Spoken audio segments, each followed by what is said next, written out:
we are going to study acute rheumatic fever. Rheumatic fever, ARF. ठीक है, तो हमने आपको अभी बताया कुछ इन्फेक्टिव डिसीजेज होती हैं, कुछ नॉन इन्फेक्टिव होती हैं, कुछ इन्फेक्शन के वजह से थोड़े दिन पे मिलती हैं। तो अगर किसी को स्ट्रेप्टोकॉकल एंटीजन से एलर्जी होगी या हाइपर सेंसिटिविटी होगी कह लेते हैं, तो स्ट्रेप्टोकॉकस बैक्टीरिया का इन्फेक्शन होगा, उसके अगेंस्ट एंटीबॉडी नॉर्मल इंसान में भी बनती है।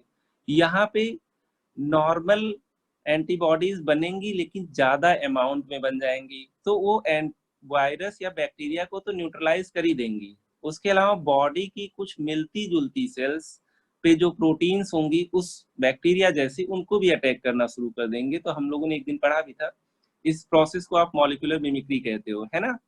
तो यहाँ पे हम लोग पहले देख लेते हैं रिमेटिक फीवर होता क्या है, एक डेफिनेशन लिख लेते हैं, फिर उसके बाद देखते हैं कैसे मॉलिक्यूलर मिमिक्री होता है और उसकी वजह से कैसे ये जो एंटीबॉडीज हमारी बॉडी में ज्यादा बन गई हैं ये अपनी ही सेल्स को कैसे डिस्ट्रॉय करती हैं। तो देखते हैं आगे एक्यूट रिमेटिक फीवर, हम लोग एक इसका डेफिनेशन लिख लेते हैं। Acute rheumatic fever is an inflammatory disease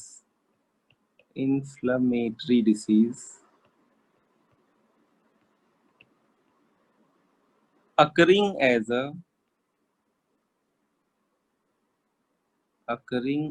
a delayed sequel मतलब इन्फेक्शन के तुरंत बाद नहीं हुआ है, to pharyngeal infection. Pharyngeal infection में किसी इंसान को फेरेंजाइटिस हो गया हो, विद ऑर्गेनिज्म क्या होगा, group A beta haemolytic streptococci, लिख लेते हैं group A beta haemolytic streptococci.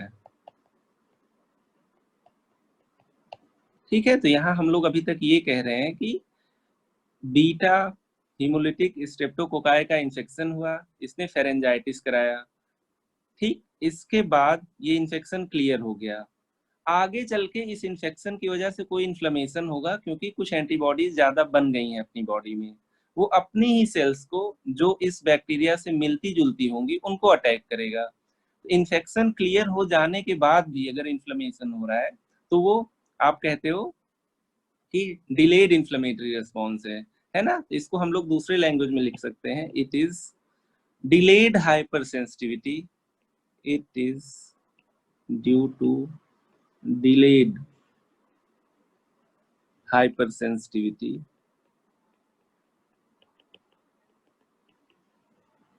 to group A beta hemolytic streptococci। ठीक है, यहाँ पे हम लोग समझ लेते हैं थोड़ी सी चीज, कॉन्सेप्ट्स। कोई भी बैक्टीरिया, कोई भी वायरस, कोई भी प्रोटीन जो कि हमारी बॉडी में नहीं है, अगर वो हमारी बॉडी में इंजेक्ट की जाए, मतलब मान लीजिए किसी बैक्टीरिया वायरस का इन्फेक्शन हो गया, तो जो उसकी प्रोटीन्स होती हैं वो एज ए एंटीजन एक्ट करती हैं। ठीक है, मतलब जो वायरस होगा वो एज अ होल या बैक्टीरिया जो होगा उसके अंदर ढेर सारी प्रोटीन्स होंगी, तो ढेर सारे एंटीजेंस होंगे। अपनी बॉडी का काम ये है कि जो एंटीजेंस, जो प्रोटीन्स अपनी बॉडी जैसी नहीं है उनके अगेंस्ट कुछ एंटीबॉडीज बनाए और फिर उस ऑर्गेनिज्म या उस प्रोटीन को या उस इन्फेक्शन को न्यूट्रलाइज कर दें। कभी कभी ऐसा होता है कि कुछ लोग किसी पर्टिकुलर प्रोटीन के लिए हाइपर सेंसिटिव होते हैं, एंटीबॉडीज बनाएंगे वो लेकिन ज्यादा बना देंगे, तो उस ऑर्गेनिज्म को तो आप न्यूट्रलाइज कर ही दोगे, जो एक्स्ट्रा एंटीबॉडी बन गई वो बॉडी में खाली नहीं रहेगी, कुछ ना कुछ वो ढूंढती रहेगी कि उस एंटीजन से मिमिक करता हुआ जो बॉडी का सेल्फ एंटीजन उसे अटैक कर दे। ठीक है, अब यहाँ पे देख लेते हैं, almost all infectious agents have proteins which act as antigens। ठीक, तो जो प्रोटीन्स आ रही हैं बॉडी में इन्फेक्शन के तौर पे वो आपकी एंटीजेंस होंगी, बॉडी इसके अगेंस्ट एंटीबॉडी बनाएगी। लिख लेते हैं, our body produces antibodies against these foreign proteins, है ना, क्योंकि वो तो वायरस से आई हैं, फॉरेन प्रोटीन्स। तो एंटीजेंस को हम लोग AG से लिखेंगे, एंटीबॉडीज को हम लोग आगे AB से लिखेंगे, ठीक है। तो जो भी वायरस, जो भी बैक्टीरिया या कभी कभी प्रोटीन का भी इन्फेक्शन होता है जिसको आप प्रियॉन्स बोलते हो, तो कोई भी फॉरेन प्रोटीन किसी भी फॉर्म में बॉडी में आई तो वो एज ए एंटीजन होगी, क्योंकि अपनी बॉडी का पार्ट नहीं था, बॉडी के लिए वो एलियन है या फॉरेन मटेरियल है, अपनी बॉडी रिएक्ट करेगी उसके अगेंस्ट एंटीबॉडी बना के। तो देख लेते हैं, मान लीजिए वायरस आया, बैक्टीरिया आया या प्रोटीन आया, प्रोटीन का मतलब प्रियॉन आ गया, प्रायॉन, ठीक है। तो इनका जो प्रोटीन होगा वो एज ए, ये फॉरेन होगा अपने लिए, ये एज ए एंटीजन काम करेगा। अपनी जो बॉडी होगी, अपनी जो बॉडी होगी इसको न्यूट्रलाइज करने के लिए एंटीबॉडी बनाएगी, एंटीबॉडी। फिर एंटीजन एंटीबॉडी रिएक्शन होगा और इसको कह देते हो आपने बैक्टीरिया को न्यूट्रलाइज कर दिया या मान लीजिए किल कर दिया, ठीक है। ये नॉर्मल फेनोमेना है, this is normal phenomena, normal phenomena. आप लोग समझ पा रहे होगे, जो बैक्टीरिया या वायरस का प्रोटीन होगा वो हमारे लिए फॉरेन होगा तो वो एंटीजन हो गया, है ना। तो ज्यादातर प्रोटीन ही एंटीजन होती है, कभी कभी कार्बोहाइड्रेट वगैरह होते हैं, तो उतने डिटेल में नहीं जा रहे हैं। इस एंटीजन के अगेंस्ट बॉडी में एंटीबॉडी बनेगी, फिर एंटीजन एंटीबॉडी रिएक्शन होगा, फिर जो भी पैथोजन होगा वो न्यूट्रलाइज हो जाएगा या किल हो जाएगा। तो ये नॉर्मल फेनोमेना है। तो हम लोगों ने अभी तक यही पढ़ा है कि almost all antigens are foreign proteins. अब देखिए, लेकिन अगर if there is hypersensitivity, if there is hypersensitivity, अब हाइपर सेंसिटिविटी होगा तो मान लीजिए यहाँ पे वायरस आया या बैक्टीरिया आया, ये तो एंटीजन है, ठीक है। इसके अगेंस्ट बॉडी हाइपर सेंसिटिव है, आपने कहा बॉडी आपकी उस एंटीजन के लिए हाइपर सेंसिटिव है, तो हाइपर सेंसिटिव पर्सन, तो ये एक एंटीबॉडी नहीं बनाएगा, चलिए एक तो बना लिया जो इसको आके न्यूट्रलाइज कर लिया, प्लस 10 मोर एंटीबॉडीज, प्लस मोर एंटीबॉडीज, ठीक है, इंटू 10 कर लीजिए यहाँ पे। तो यहाँ पे 9 या 10 एंटीबॉडीज आपकी एक्स्ट्रा हो गई हैं। अब ये एंटीबॉडीज खाली नहीं बैठने वाली हैं, ये तो खत्म हो गया न्यूट्रलाइज होके, अब ये ढूंढेंगी बॉडी में कि कहाँ पे और हम लोग अटैक कर सकते हैं जो इस एंटीजन जैसी बॉडी की सेल्फ प्रोटीन्स होती हैं, है ना। तो अब ये आपकी कुछ दिन के बाद 10 days to several weeks के बाद ये अपनी ही बॉडी के कुछ एंटीजेंस को जो इससे मिलता जुलता होगा, लिख लेते हैं, these antibodies will attack self proteins similar to the antigen proteins. भाई एंटीजन भी तो प्रोटीन ही था, है ना, उससे मिलती जुलती जो सेल्स के, जैसे मान लो कार्डियक सेल में कुछ प्रोटीन्स हैं, वो इस वायरस या बैक्टीरिया के प्रोटीन से मिलते जुलते थे जिसके अगेंस्ट एंटीबॉडी बनी थी। तो अब ये इन्फेक्शन तो आपने क्लियर कर दिया है, लेकिन ये एंटीबॉडी अपनी बॉडी से क्लियर नहीं हुई है, तो ये अब अपनी बॉडी के कुछ मिलती जुलती प्रोटीन्स को अफेक्ट करेंगी। तो इसी को आप कहते हो मॉलिक्यूलर मिमिक्री। ये मॉलिक्यूल को किल करना था लेकिन ये अपनी बॉडी के मॉलिक्यूल्स को, सेल्फ प्रोटीन्स को अटैक करने लगा है, तो this is known as molecular mimicry, this is known as molecular mimicry. सबको समझ में आ गया होगा, बहुत ही इजी है ये, एक बार फिर से देख लेते हैं, फिर उसके बाद बताते हैं कहाँ कहाँ अटैक करेगा, जहां जहां इसको। अब क्योंकि हम लोग पढ़ रहे हैं बीटा हिमोलिटिक स्ट्रेप्टोकोकाई, तो उसका जो एंटीजन होगा उससे सिमिलर बॉडी में और अपनी क्या प्रोटीन से वो अटैक की जाएंगी। अभी तक जितना पढ़े इसको देख लेते हैं, क्योंकि लेक्चर काफी इजी होगा, कुछ कॉन्सेप्ट बहुत डीप है नहीं, और यही कॉन्सेप्ट आपके ऑटो इम्यून डिसीजेज में भी काम आएंगे। तो देख लेते हैं। एक्यूट रिमेटिक फीवर, मैंने कहा एक इन्फ्लेमेटरी डिसीज है जो किसी इन्फेक्शन की वजह से तो हुआ है, लेकिन अब वो इन्फेक्शन ट्रीट हो चुका है। It is an inflammatory disease occurring as a delayed sequel to pharyngeal infections या pharyngitis by group A beta haemolytic streptococci, या इसी को कह सकते हैं डिलेड हाइपर सेंसिटिविटी है ना, against group A beta streptolytic haemo streptococci. Concept की बात किया जाए तो हम मानते हैं कोई भी फॉरेन प्रोटीन बॉडी में आती है, किसी वायरस से, बैक्टीरिया से, या कहीं से भी, तो आप उसको एंटीजन मानते हो। बॉडी उसके अगेंस्ट एंटीबॉडी बनाती है, लेकिन लिमिटेड बनाती है। ठीक है, हो सकता है एक एंटीजन के अगेंस्ट 4 एंटीबॉडी बना दे, लेकिन ऐसा नहीं होगा कि 400 एंटीबॉडीज बना दे, क्योंकि जो कोई भी चीज बॉडी में एक्स्ट्रा होगा, चाहे एंटीजन चाहे एंटीबॉडी, वो कुछ ना कुछ हार्म कर सकता है। यहाँ पे हमने देखा एंटीजन बॉडी में गया, उसके अगेंस्ट एंटीबॉडी बना, दोनों न्यूट्रलाइज कर दिए एक दूसरे को, और दोनों एक्सक्रीट आउट हो गए बॉडी से, खत्म। ये नॉर्मल फिनोमेना है। यहाँ पे मैंने कहा एंटीजन एक आया, उसके अगेंस्ट ढेर सारी एंटीबॉडीज आ गई, मैंने कह दिया 100 आ गई है, ठीक है, तो 99 बच गई आपकी। अब ये 99 क्या करेंगी, आपकी अपनी ही सेल्स को डैमेज करने लगी, क्योंकि अब इसको एंटीजन तो मिल नहीं रहा है, एंटीजन से मिलती जुलती जो अपनी बॉडी की ही प्रोटीन्स होंगी, अब ये उन्हीं को अटैक करने लगेगा। ठीक है, तो ये चीज हम लोग देख लेते हैं, ये एक तरह से यहाँ पे हम लोग पैथोजेनेसिस भी देख ले रहे हैं कॉन्सेप्ट में। तो कॉन्सेप्ट के आगे लिख लेते हैं, कॉन्सेप्ट एंड पैथोजेनेसिस। पैथोजेनेसिस है ना, इसमें इटियोलॉजी हो गया था। अब यहाँ पे देख लीजिए किसको किसको अटैक करेगा ये। Now these extra antibodies will attack self proteins। तो यहाँ पे पहला देख लेते हैं हम लोग, फर्स्ट बेटा आपके जॉइंट के प्रोटीन को इफेक्ट करेगा। ठीक है, तो यहाँ पे लिख लेते हैं माइग्रेटरी या पॉलीआर्थराइटिस लिख लीजिए, पॉलीआर्थराइटिस अपनी ही जॉइंट्स की प्रोटीन्स को अटैक करेगा। ठीक है, अटैक्स साइनोवियल या जॉइंट प्रोटीन्स। तो अगर अपनी ही जॉइंट को अटैक करेगा तो आर्थराइटिस मिल सकता है।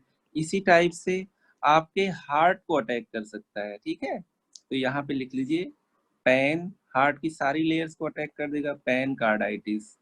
ठीक, इसके अलावा थर्ड चीज ये है कि आपके all layers of heart, all layers of heart proteins.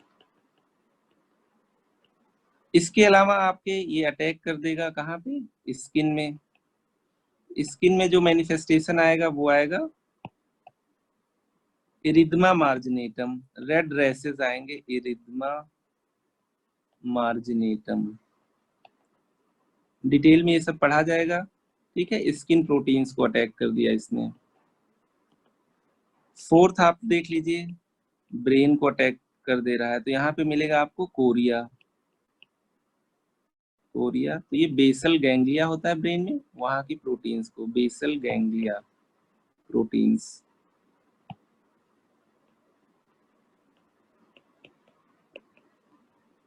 इसके अलावा सब क्यूटेनियस टिश्यू आ जाएगा आपका, तो यहाँ पे सब क्यूटेनियस नोड्यूल्स बन जाएंगे, कह सकते हैं प्रोटीन्स ऑफ सब क्यूटेनियस टिश्यू। तो यहाँ पे समराइज कर लेते हैं ना, यही सारे आपके मेजर क्लिनिकल फीचर्स में भी आएंगे। ठीक है, कि जहां जहां ये अटैक करेगा, तो समराइज कर लेते हैं। समरी, एंटीबॉडीज आपकी सबसे पहले अटैक करेंगे जॉइंट्स को। ठीक है, जॉइंट्स, तो आपको आर्थराइटिस मिल गया, है ना। फिर आपके हार्ट को, फिर पैन कार्डाइटिस, मतलब सारी लेयर्स आपकी इन्फ्लेम्ड हो गई। फिर आपके ब्रेन को मान लीजिए, तो आपको कोरिया मिल जाएगा। ठीक है, फिर आपके स्किन को इरिथमा मार्जिनेटम मिल जाएगा। इरिदिमा मार्जिनेटम। फिर आपका 5th पॉइंट हो जाएगा यहाँ पे सबक्यूटेनियस टिश्यू। सबक्यूटेनियस टिश्यू, तो यहाँ पे सबक्यूटेनियस नोड्यूल्स मिल जाएंगे। Subcutaneous nodules. आप लोग आगे जोन्स क्राइटेरिया पढ़ोगे तो उसमें आप लोग देखोगे कि यही सब मेजर क्राइटेरिया है। ठीक है, तो यहीं पे लिख लेते हैं all these are major, all these are major criteria for diagnosis of acute rheumatic fever. है ना, हम लोग देख लेते हैं अभी तक जो भी पढ़ा है। यहाँ पे हम लोगों ने कहा था एंटीबॉडीज ज्यादा बन गई हैं, वो बॉडी में ज्यादा देर तक रहेंगी, कुछ न कुछ अपनी ही बॉडी सेल्स को जो इस वायरस या बैक्टीरिया से मिलती जुलती प्रोटीन्स होगी उनको अटैक करेंगे। इसी चीज को आप कहते हो मॉलिक्यूलर मिमिक्री। अब मैंने ये भी बता दिया कि बॉडी में वो मिलती जुलती प्रोटीन्स कहाँ पे होंगी। ठीक है, वो प्रोटीन्स आपकी हार्ट में होंगी, हार्ट के बेसल गैंग्लिया में होंगे, तो वहां पे इन्फ्लेमेशन होगा, तो वहां का फंक्शन कुछ ना कुछ हैम्पर होगा, तो आपको कोरिया मिलेगा। ठीक है, कुछ जॉइंट की प्रोटीन्स को अटैक कर देगा तो आर्थराइटिस मिलेगा, और उसके अलावा हार्ट की प्रोटीन्स को अटैक कर देगा तो हार्ट में इन्फ्लेमेशन मिलेगा, पैनकार्डाइटिस। स्किन में रैश मिल जाएगा तो आप कहते हो इसको इरिथमा मार्जिनेटम। ब्रेन के लिए कोरिया आपने पढ़ लिया है बेसल गैंग्लिया में, और सबक्यूटेनियस टिश्यू में आपको कुछ नोड्यूल्स मिलेंगे जो कि एंटीजन एंटीबॉडी कॉम्प्लेक्स बनने की वजह से मिलेंगे, तो आप लोग इसको कहते हो सबक्यूटेनियस नोड्यूल्स। तो यहाँ तक अगर हम लोगों ने देखा कि जो पैथोजेनेसिस है वो काफी सिंपल है। बैक्टीरिया क्लियर हो चुका है, एंटीजन क्लियर हो चुका है, एंटीबॉडी क्लियर नहीं हुआ है ना। तो ये ऐसा नहीं कि सारे बीटा हेमोलिटिक स्ट्रेप्टोकोकाई से होगा, कुछ इसमें स्टेन्स होंगे पर्टिकुलर जिनसे ज्यादा हो जाएगा, है ना। तो पैथोजेनेसिस हम लोगों ने देख लिया है, इटियोलॉजी एक बार और थोड़ा सा देख लेते हैं, ठीक है। फिर उसके बाद हम लोग साइन एंड सिम्टम्स और क्राइटेरिया पे चलेंगे। इटियोलॉजी,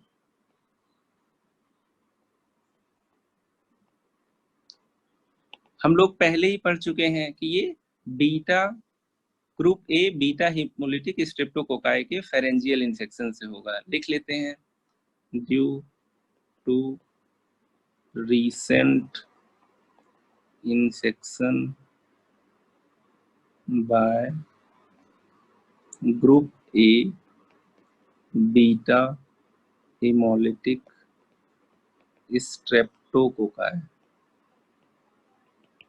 इतना हो गया। अब ये देख लेते हैं कि कितना टाइम लगेगा। मान लीजिए आज इन्फेक्शन हुआ, कितने दिन बाद उसको रूमेटिक फीवर हो जाएगा, तो ये देख लेते हैं। तो एवरेज ये माना जाता है कि 19 डेज बाद, on an average acute rheumatic fever occurs after 19 days 19 days of pharyngitis।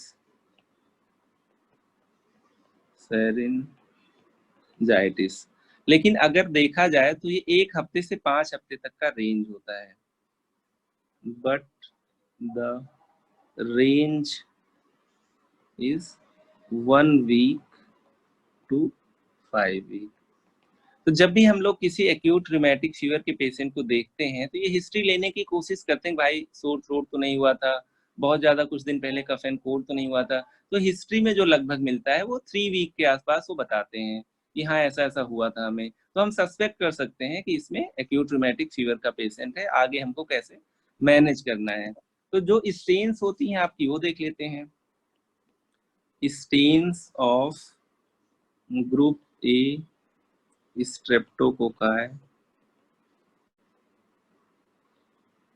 responsible are type, कौन कौन सी टाइप है, मेनली यहाँ पे आपका होता है टाइप 5। टाइप 5 ब्रैकेट में लिख लेते हैं, मोस्ट कॉमन, अंडरलाइन भी कर देते हैं। And others are, and others, others में आपके आ जाएंगे टाइप 1, टाइप 3, टाइप 6 और 14, 18, 19। 14, 18, 19, 24, जितना याद रह जाए उतना अच्छा है। ठीक है, एमसीक्यूज वगैरह में भी आते हैं। तो अभी तक हम लोगों ने जो भी पढ़ा है काफी सिंपल पढ़ा है। सबसे पहले हम लोगों ने ध्यान दिया इन्फेक्शन के समय कोई दिक्कत नहीं है, उस समय फीवर वगैरह आया होगा, सोर थ्रोट हुआ होगा, वो सब सबसाइड हो गया होगा। उसके अप्रोक्सीमेटली 19 डेज बाद जो एंटीबॉडीज बच गई थी, अब उनको एक्ट करने के लिए एंटीजन तो है नहीं, लेकिन बॉडी की अपनी प्रोटीन्स बची हुई हैं, तो वहां पे एंटीजन एंटीबॉडी रिएक्शन होगा, उसकी वजह से इन्फ्लेमेशन होगा, उसकी वजह से कुछ जहां पे भी इन्फ्लेमेशन है उस ऑर्गन की एक्टिविटी पे असर पड़ेगा, तो उससे रिलेटेड साइन एंड सिम्टम्स मिलेंगे। तो हम लोगों ने मोटा मोटा देख लिया था कि क्या क्या ऑर्गन्स यहाँ पे इन्वॉल्व होंगे, है ना। तो यहाँ पे मेन मेन ऑर्गन्स जो देख लिया था, हार्ट हो सकता है, ब्रेन हो सकता है, स्किन हो सकता है, सबक्यूटेनियस टिश्यू हो सकता है ना, और जॉइंट हो सकते हैं। तो अगर रिमेटिक फीवर को डायग्नोज करना है तो ये सारे मैनिफेस्टेशंस कॉमनली आपको मिलेंगे। तो देख लेते हैं, एक डॉक्टर जोन्स थे, उन्होंने कुछ क्राइटेरिया बनाया था कि अगर इतनी चीजें मिलती हैं तो हम लोग कह सकते हैं कि, और पास हिस्ट्री भी मिलती है उसमें, तो हम लोग कह सकते हैं कि ये रिमेटिक फीवर का पेशेंट है जिसको आगे जाके रिमेटिक हार्ट डिसीज हो सकता है। तो देख लेते हैं, हम लोग एक क्राइटेरिया लिखते हैं, क्राइटेरिया फॉर डायग्नोसिस क्लिनिकल के लिए, और उसमें लैब के कुछ क्राइटेरिया होंगे, तो हम लोग इसको कहते हैं जोन्स क्राइटेरिया, लिख लेते हैं Jones criteria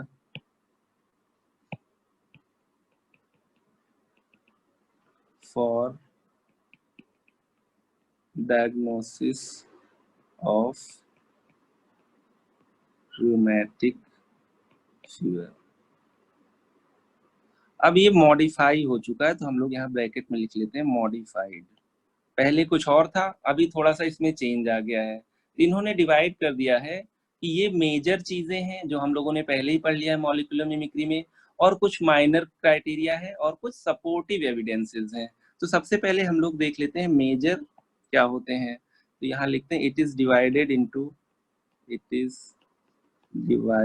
into major, minor and essential major, minor and essential manifestations. तो यहाँ पे देख लेते हैं हम लोग मेजर क्या होगा, माइनर क्या होगा, एसेंशियल क्या होगा, फिर ये देख लेंगे कितने मेजर मिलने चाहिए, कितने माइनर मिलने चाहिए, कितने एसेंशियल मिलने चाहिए। मेजर हम लोग पहले ही पढ़ चुके हैं, तो जो मेजर है उनका नाम बस लिख लेते हैं। Number first, major manifestations. तो यहाँ पे हम लोगों ने देखा था, अगर ये स्किन को अटैक कर दे, हार्ट को अटैक कर दे, तो उससे रिलेटेड आपको फीचर्स मिलेंगे। तो यहाँ पे हम लोग 5 मेजर हैं, तो यहाँ पे 5 लिख लेते हैं। पहला लिख लेते हैं कार्डाइटिस, सेकंड लिख लेते हैं आर्थराइटिस, अभी हम लोगों ने देखा था। थर्ड लिख लेते हैं कोरिया, कोरिया बताया जाएगा क्या होता है। इसके अलावा आप लोग देख सकते हैं, स्किन पे रैश मिलते थे तो आप उसको इरिदिमा मार्जिनेटम बोलते थे, मार्जिनेटम। और लास्ट हम लोग सबक्यूटेनियस नोड्यूल्स देखे थे। ये सब हम लोग इसके पहले ही देख लिए हैं, तो इसको जब डिटेल में पढ़ेंगे मेजर मैनिफेस्टेशन तो फिर देख लेंगे। दूसरे आपके आ जाएंगे minor manifestations, minor manifestations. Minor manifestation के दो पार्ट हैं, कुछ आपके क्लिनिकल हैं और कुछ लैब हैं। तो सबसे पहले हम लोग लिख लेते हैं इसमें clinical, a clinical criteria. Clinical criteria में हम लोग लिख लेंगे, पहला आपको फीवर, और दूसरा आर्थ्रेल्जिया। आर्थराइटिस का मतलब होता है inflammation of joint along with pain and decreased range of movement. Arthralgia का मतलब होता है केवल पेन, आर्थ्रेल्जिया। मान लीजिए कोई फीचर लेके आया लेकिन आर्थराइटिस नहीं, आर्थ्राल्जिया है, ओनली पेन इन जॉइंट्स। ठीक, फीवर हो गया, आर्थ्राल्जिया हो गया, तो ये आपके क्लिनिकल हो गए। दूसरा इसी में आ जाएगा आपका लैब क्राइटेरिया की, हम लोग इन्वेस्टिगेशन भी कुछ करा सकते हैं उस समय, तो lab criteria criteria, lab criteria में हम लोग देख सकते हैं एक ईसीजी करा सकते हैं यहाँ पे। तो अगर मान लीजिए हमने ईसीजी कराया, तो क्योंकि हार्ट की सारी लेयर्स को इन्वॉल्व कर रहा है तो कुछ ना कुछ हार्ट में प्रॉब्लम आ सकती है कंडक्शन से रिलेटेड। तो यहाँ पे लिख सकते हैं इंक्रीज्ड पीआर इंटरवल, ये हम लोग पढ़ चुके हैं ईसीजी में, पीआर इंटरवल। इसीलिए इसमें भी जैसे डिप्थीरिया में कल हम लोगों ने पढ़ा था कि रिलेटिव टैकीकार्डिया होता है, उसी तरह से यहाँ पे भी लीबर मीस्टर रूल फॉलो नहीं होगा कि 1 डिग्री अगर टेम्परेचर राइज है तो 10 हार्ट बीट बढ़े, हार्ट बीट कुछ ज्यादा ही बढ़ जाएगी तो आप रिलेटिव टैकीकार्डिया कहते हो। इसका उल्टा होता था किसी डिसीज में, वो हम लोग चैट सेक्शन में डिस्कस करेंगे। इसके अलावा एक्यूट फेज रिएक्टेंट्स होते हैं, कुछ किसी को भी इन्फेक्शन होता है तो एक्यूट फेज रिएक्टेंट्स बढ़ जाते हैं, एक्यूट फेज रिएक्टेंट्स, इसमें आपका ईएसआर बढ़ जाएगा और सीआरपी बढ़ जाएगा। आप लोगों ने पढ़ा होगा कि ये सब इन्फेक्शन के मार्कर्स होते हैं। तो क्योंकि बेसिकली ये डिसीज किसी इन्फेक्शन से इवॉल्व हुई है और आगे चल के इन्फ्लेमेशन होता जा रहा है, तो इन्फेक्शन और इन्फ्लेमेशन में ये मार्कर्स बढ़े होते हैं, ईएसआर और सीआरपी। फुल फॉर्म्स रिलेटेड बाकी जो क्वेरीज होगी बाद में देख लेंगे। अभी इसके अलावा और देख लीजिए, थर्ड है एसेंशियल एविडेंस या सपोर्टिव एविडेंस, ठीक है, उसको देख लेते हैं। थर्ड इज एसेंशियल या सपोर्टिव एविडेंस, ये भी जरूरी है, बिना इसके हम लोग नहीं मानते हैं। सपोर्टिव एविडेंस यहाँ पे हम लोग देख सकते हैं कि जैसे मान लीजिए कोई इंसान हिस्ट्री दे दे कि हाँ उसको सोर थ्रोट हुआ था, तो ये एक सपोर्टिव एविडेंस है। या हमने उसका थ्रोट का कल्चर करा के देख लिया, वो थ्रोट का कल्चर उसका पॉजिटिव आ गया। या इसी तरीके से एक फीवर होता है स्कारलेट फीवर, वो भी स्ट्रेप्टोकॉकस से ही होता है, ठीक है, अगर उसकी हिस्ट्री मिल जाए तो भी हम लोग इसको मान के चलते हैं कि अब ये एक एविडेंस मिल गया है जिससे हम रिमेटिक फीवर की डायग्नोसिस को क्लिनिकली रख सकते हैं, ठीक है। देख लेते हैं इसमें क्या है। पहला हम लोग लिख लेते हैं एलिवेटेड एएसओ टाइटर ग्रेटर देन 250, ठीक है। एएसओ होता है आपके जो आपका एंटी स्ट्रेप्टोलाइसिन ओ एंटीबॉडी होती है, ठीक है, ये आपके स्ट्रेप्टोकॉकस में होता है। तो लिख लेते हैं इसको, एएसओ का मतलब है anti streptolysin O, anti streptolysin O, ये आपका हो गया एएसओ। इसको जो यूनिट होती है वो टॉड होती है, TODDS, ठीक है, टॉड, इंटरनेशनल यूनिट नहीं होती, टॉड होती है। अच्छा, यहाँ पे पहले सीआरपी भी था, acute phase reaction, sorry TLC भी था, तो मॉडिफाइड में no TLC, total leukocyte count को हम लोग अब नहीं मानते हैं, मॉडिफाइड में ये नहीं है। पहले इसके अलावा टीएलसी भी था। तो एसो टाइटर किसी का बना हो, स्ट्रेप्टोकॉकस का इन्फेक्शन हुआ है तो एंटी स्ट्रेप्टोलाइसिन को बढ़ सकता है, ठीक है, किसी भी पेशेंट में, तो एलिवेटेड एसो टाइटर आपका है। या पॉजिटिव थ्रोट कल्चर मिल जाए, आपने एक थ्रोट स्वैब बनाया जिससे थ्रोट में चेक कर लिया कि वहां पे स्ट्रेप्टोकोकस का इन्फेक्शन तो नहीं है, तो यहाँ पे हम लोग लिख सकते हैं positive throat culture, positive throat culture. इसके अलावा एक और है history of scarlet fever, history of scarlet fever, ये भी आपका स्ट्रेप्टोकॉकस से ही होता है, जैसे सोर थ्रोट हो सकता था वैसे स्कारलेट फीवर हो सकता था, ठीक है। लिख लेते हैं due to streptococci. Scarlet fever की अगर बात किया जाए तो इसमें हम लोग क्या क्या मिलता है ये भी जान लेते हैं, क्योंकि पढ़ना है नहीं हम लोगों को आगे।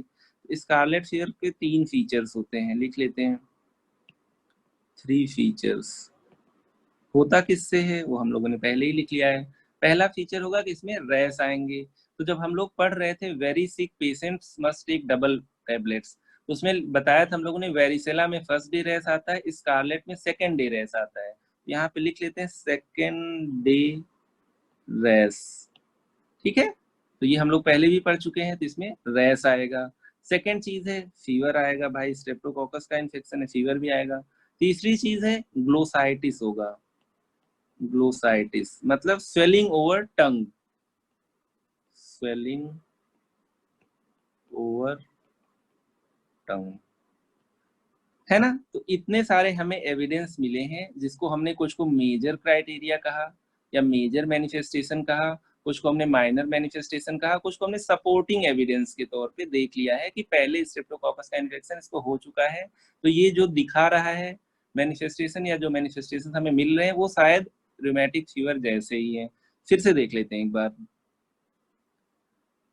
इसके पहले हम लोगों ने मॉलिक्यूलर मिमिक्री पढ़ी थी, वहां पे देखा था due to molecular mimicry our own antigens are, our own proteins are being attacked, है ना। तो उसमें हम लोगों ने देखा था कुछ प्रोटीन्स हार्ट में थी, कुछ जॉइंट्स में थी, कुछ स्किन में थी, कुछ ब्रेन में थी और कुछ सबक्यूटेनियस टिश्यू में थी। तो इस तरीके से पहले आपने कार्डियक फीचर्स देख लिए, कार्डाइटिस मिलेगा, फिर आर्थराइटिस मिल सकता है, कोरिया मिल सकता है, इदमा मार्जिनेटम मिल सकता है और सबक्यूटेनियस नोड्यूल्स मिल सकते हैं। इनको हमने मेजर मैनिफेस्टेशंस में लिखा है क्योंकि मॉलिक्यूलर मिमिक्री में ये ऑर्गन्स ज्यादा अफेक्टेड होते हैं। ठीक है, तो 5 आपके मेजर मैनिफेस्टेशंस हो गए। माइनर मैनिफेस्टेशन में आपके कुछ क्लिनिकल फीचर्स होंगे, कुछ आपके लैब क्राइटेरिया होंगे, लैब से हमें कुछ हेल्प मिल जाएगी। तो क्लिनिकली ऊपर आर्थराइटिस था, यहाँ पे आर्थरालजिया है। अगर पेन और स्वेलिंग दोनों है तो आर्थराइटिस है, वो मेजर क्राइटेरिया में चला जाएगा। अगर केवल पेन है तो आर्थरालजिया, उसको माइनर में रखेंगे। और देखो मेजर में फीवर नहीं है, फीवर केवल माइनर में है, क्योंकि अब इन्फेक्शन नहीं हुआ है उसको, अब उसको केवल इन्फ्लेमेशन हो रखा है। इन्फेक्शन जब था तो फीवर रहा होगा, सोर थ्रोट रहा होगा, अभी नहीं है, अभी उसको बाकी मॉलिक्यूलर मिमिक्री से रिलेटेड सिम्टम्स मिल रहे हैं। फीवर इसलिए भी आ सकता है माइल्ड ग्रेड, क्योंकि इन्फ्लेमेशन तो हो ही रहा है, इसलिए इसको माइनर में रखा गया है। लैब क्राइटेरिया की बात करें, आप ऐसे पेशेंट का ईसीजी कराओगे क्योंकि सारी लेयर्स ऑफ हार्ट इन्वॉल्व होंगी, तो कुछ न कुछ कंडक्शन प्रॉब्लम आ सकती है। ईसीजी में आपने पढ़ा हुआ है पीआर इंटरवल क्या होता है, वो यहाँ पे बढ़ा होगा। आगे चल के इसी वजह से हम लोग देखेंगे ऐसे पेशेंट्स में रिलेटिव टैकीकार्डिया या एरिथमिया भी मिल सकते हैं। एक्यूट फेज रिएक्टेंट की बात किया जाए, ये साइन ऑफ इन्फेक्शन होते हैं या इन्फ्लेमेशन होते हैं, तो यहाँ पे इन्फ्लेमेशन हो ही रहा है, इसकी वजह से एक्यूट फेज रिएक्टेंट्स जो कि ईएसआर होते हैं और सीआरपी के फॉर्म में होता है, मतलब सी रिएक्टिव प्रोटीन और इरिथ्रोसाइट सेडिमेंटेशन रेट, ये बढ़े होंगे। पहले इसमें टोटल ल्यूकोसाइट काउंट भी था, अब इसको हटा दिया गया है क्योंकि हम लोग पढ़ रहे हैं लेटेस्ट जो मॉडिफाइड जोन्स क्राइटेरिया है। एसेंशियल क्राइटेरिया का ये मतलब है कि ये पेशेंट से हिस्ट्री लेने पे या कुछ इन्वेस्टिगेशन करने पे ये पता चल जाए कि हाँ इसको स्ट्रेप्टोकोकस हुआ था, जिसकी वजह से जो अब मैनिफेस्टेशन मिल रहे हैं इसको हम लोग रिमेटिक फीवर की डायग्नोसिस में सपोर्टिव मान सकते हैं। ठीक है, तो इतने सारे आपके हो गए एसेंशियल क्राइटेरिया में। स्ट्रेप्टोलाइसिन ओ एंटीजन होता है स्ट्रेप्टोकोकस में, उसके against anti streptolysin O body में बन चुका होगा, जो कि 250 यूनिट से ज्यादा होना चाहिए, तब सिग्निफिकेंट मानेंगे, वरना हर किसी को स्ट्रेप्टोकोकस का इन्फेक्शन तो कभी ना कभी हुआ ही होता है। पॉजिटिव थ्रोट कल्चर, हमने उसके थ्रोट से एक स्वैब लिया, उसको कल्चर के लिए भेज दिया, उसमें हमें दिख गया कि हाँ उसमें स्ट्रेप्टोकोकाई की ग्रोथ हुई है, तो यहाँ पे पॉजिटिव थ्रोट कल्चर हो गया। Recent history of scarlet fever, scarlet fever बहुत ही टफ चीज नहीं है। स्ट्रेप्टोकोकस के इन्फेक्शन में अगर टंग में इन्फ्लेमेशन हो जाए along with fever and body rash, पहले हम लोग पढ़ चुके हैं स्कारलेट फीवर में सेकेंड डे रेस आता है, तो सेकेंड डे एक रेस मिलेगा, फीवर मिलेगा, ग्लोसाइटिस मिलेगा। यहाँ पे आगे देख लेते हैं कि कितने मेजर और कितने माइनर मिले, तब आप कह सकते हो कि इसको रिमेटिक फीवर है। तो इसको पहले सिंप्लीफाइड वर्जन में देख लेते हैं। डायग्नोस्टिक क्राइटेरिया, डायग्नोस्टिक क्राइटेरिया, तो डायग्नोस्टिक क्राइटेरिया में हम लोग ये देख सकते हैं, दो दो आप तरीके से डायग्नोस कर सकते हो। पहला है टू मेजर, मेजर आपने ऊपर देख लिया है, प्लस बड़ा सा प्लस लिख लेते हैं, प्लस का मतलब है कि सपोर्टिव एविडेंस जरूरी है। ठीक है, मतलब जो आपका एसेंशियल क्राइटेरिया था वो फिल होना चाहिए कि जो रिसेंट इन्फेक्शन वगैरह आपका था। ठीक है, तो यहाँ पे लिख लेते हैं टू मेजर प्लस, माइनर हमने हटा दिया, दो मेजर मिल गए और उसने बता दिया हाँ हमें स्कारलेट फीवर हुआ था, तो plus evidence of, evidence of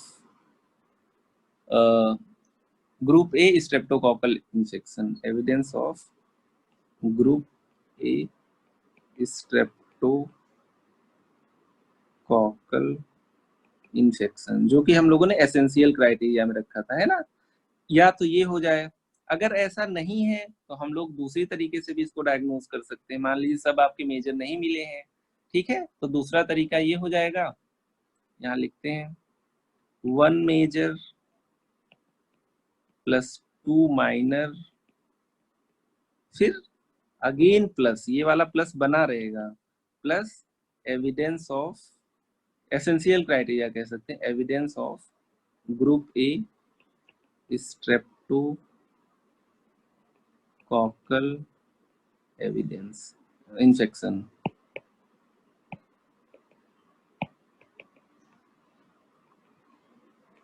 तो यहाँ से यहाँ तक हम लोगों ने ये पढ़ लिया है कि पैथोजेनेसिस क्या है, इटियोलॉजी क्या है, और कैसे हम लोग इसको डायग्नोज करेंगे, क्या क्या हमारे लिए डायग्नोस्टिक क्राइटेरिया में क्या क्या हमारे कंपोनेंट्स हैं। एक बार हम लोग ये देख लेते हैं ये डिसीज किसकी, ये डिसीज बच्चों की डिसीज है।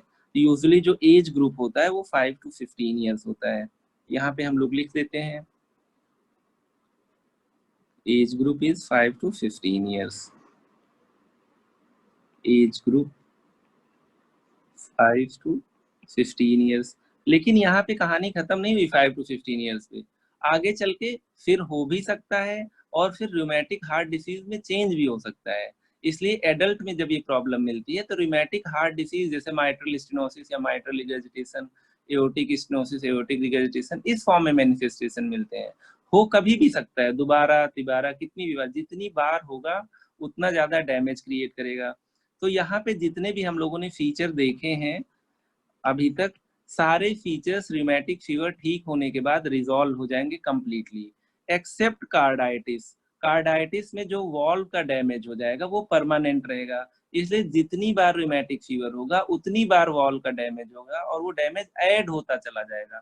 बाकी जो आर्थराइटिस है या जो भी कोरिया वो बिल्कुल रिजॉल्व हो जाएगा। तो इसीलिए जब भी किसी को रिमेटिक फीवर होता है आगे ना हो, इसलिए हम लोग प्रोफाइलैक्सिस देते हैं, पेनिसिलिन का इंजेक्शन देते हैं। आगे अगर होता है ऐसे इंसान को, तो पहली बार हार्ट में थोड़ा सा डैमेज हुआ था, मतलब वॉल्स में थोड़े से डैमेज हुए थे, बाद में ज्यादा डैमेज होगा, आगे चल के उसके वॉल्स को आपको हो सकता है रिप्लेस कराना पड़े, ठीक है। तो इस वजह से हम लोग ये एक लाइन यूज करते हैं, ये इंपॉर्टेंट लाइन है, एक rheumatic fever licks the joints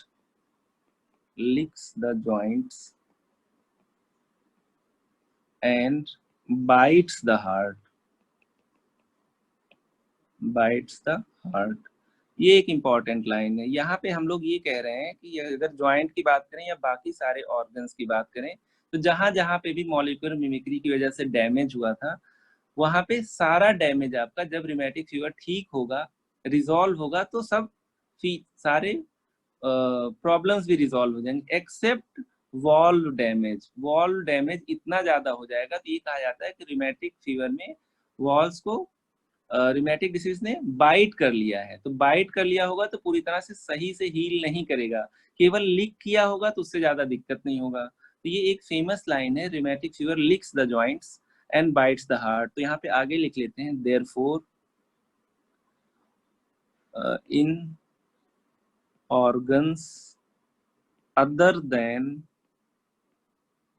heart there is no residual damage or deformity but the valvular damage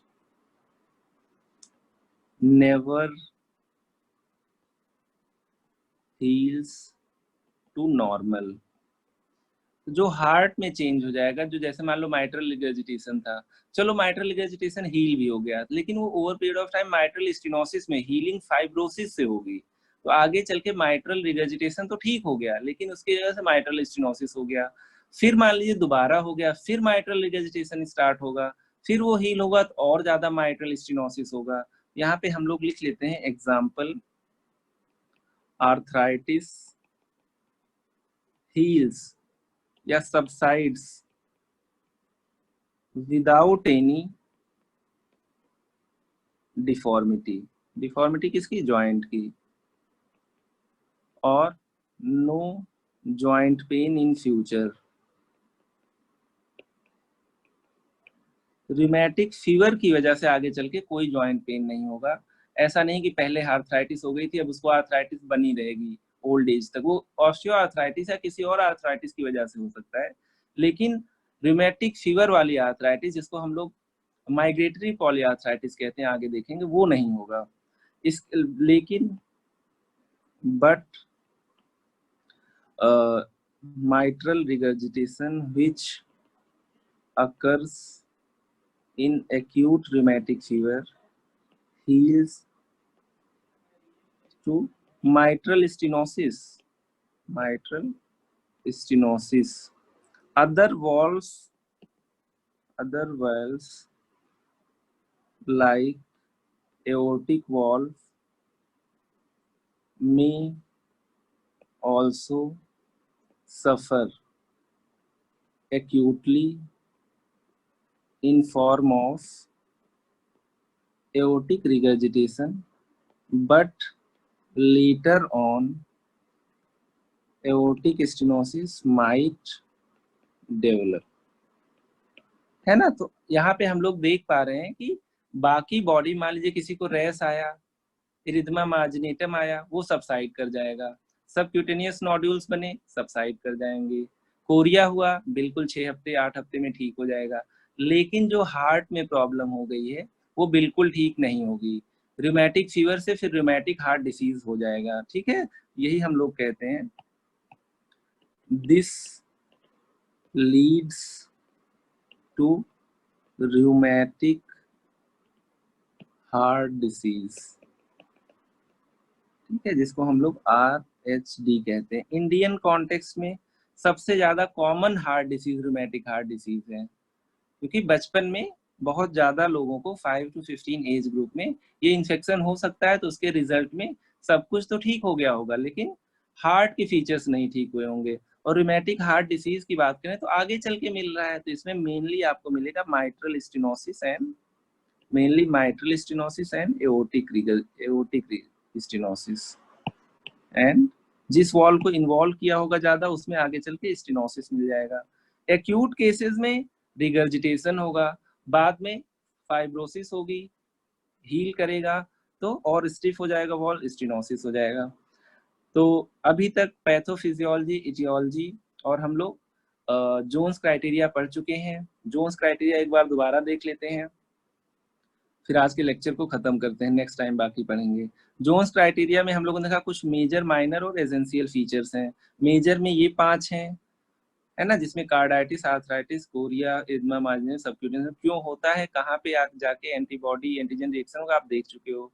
minor में फीवर आर्थराल्जिया है, क्लिनिकल में लैब में पीआर इंटरवल इंक्रीज होगा और ईएसआर और सीआरपी बढ़े होंगे, टीएलसी को हटा दिया गया है।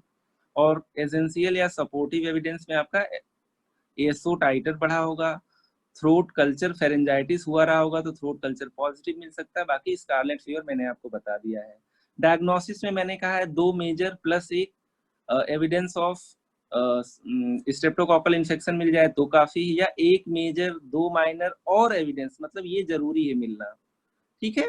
माइनर कभी कभी ना भी मिले तो 2 मेजर के साथ एक सपोर्टिव एविडेंस काफी है, अगर 1 मेजर मिला है तो 2 माइनर लेना पड़ेगा और सपोर्टिव एविडेंस तो रखना ही है।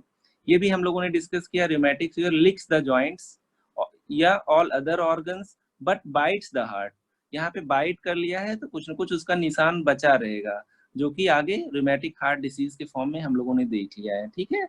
एक्यूट होगा तो रिगर्जिटेशन होगा, आगे चल के रूमेटिक हार्ट डिसीज बन जाएगा तो आपका स्टेनोटिक लीजन्स मिलने लगेंगे। तो नेक्स्ट लेक्चर में हम लोग पढ़ेंगे कि क्या क्या फीचर्स हैं डिटेल में और इनमें क्या इन्वेस्टिगेशंस करा सकते हैं और क्या ट्रीटमेंट होगा। अब आप लोग चैट सेक्शन में आइए।